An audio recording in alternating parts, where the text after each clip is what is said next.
இலக்கிய மரபுகளை கொண்டாடும் வகையில் ஆண்டுக்கு 5 திருவிழாக்கள் நடத்துதல் சார்ந்த தமிழகத்தில் 2024-25 ஆண்டு முதல் தொடர்ந்து சென்னை, வைகை, காவேரி, குருணை மற்றும் சிறுவாணி என நதி நாகரிக மரபு அடிப்படையில் நகரங்களை தேர்வு செய்து இலக்கிய திருவிழாக்கள் நடத்தலாம் என்று தமிழ்நாடு அரசு அறிவித்ததை அடுத்து முதலாம் பெருந்தை இலக்கிய திருவிழா திருநெல்வேலியிலும், இரண்டாம் பெருந்தை இலக்கிய திருவிழா தூத்துக்குடியிலும் நடைபெற்றன. தற்போது வருகின்ற 12/2/2026 மற்றும் 13/2/2026 ஆகிய தேதிகளில் மூன்றாம் பெருந்தை இலக்கிய திருவிழா தென்காசி மாவட்டத்தில் தென்காசி ஈசி ஈஸ்வரன் பிள்ளை அரசு ஆண்கள் மேல்நிலைப் பள்ளியில் நடத்தப்பட்டுள்ளது. இவ்விழாவில் பழந்தமிழ் இலக்கியம், நவீன இலக்கியம், நூல் திறனாய்வு போன்ற நிகழ்வுகளும் அதன் தொடர்பான நிகழ்ந்து கலைகள் நடைபெறும்.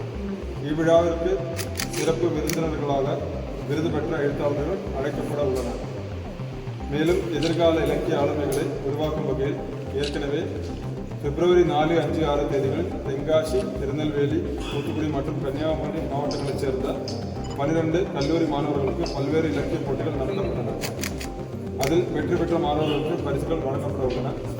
தென்காசி ஈசி ஈஸ்வரன் பிள்ளை அரசு ஆண்கள் மேல்நிலைப் பள்ளியில் நடத்தப்பட உள்ள பொருந்தை இலக்கிய விழாவிலும் இளம் படைப்பாளிகள் கலந்து கொள்ள உள்ளனர்.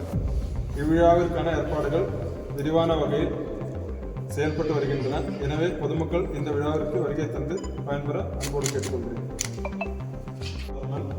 முனைவர் திரு ரமேஷ், எழுத்தாளர் திரு கோகன் சங்கர், எழுத்தாளர் ஆனந்தன், எழுத்தாளர் திரு அசோக் ராம்ராஜ், சிவகலை திரு மாணிக்கம், எழுத்தாளர் திரு பாப்பாக்குடி முருகன், எழுத்தாளர் திரு ராம் தங்கம், கவிஞர் ஆகாஷமுத்து, எழுத்தாளர் திருமதி அகிலாண்டவர்.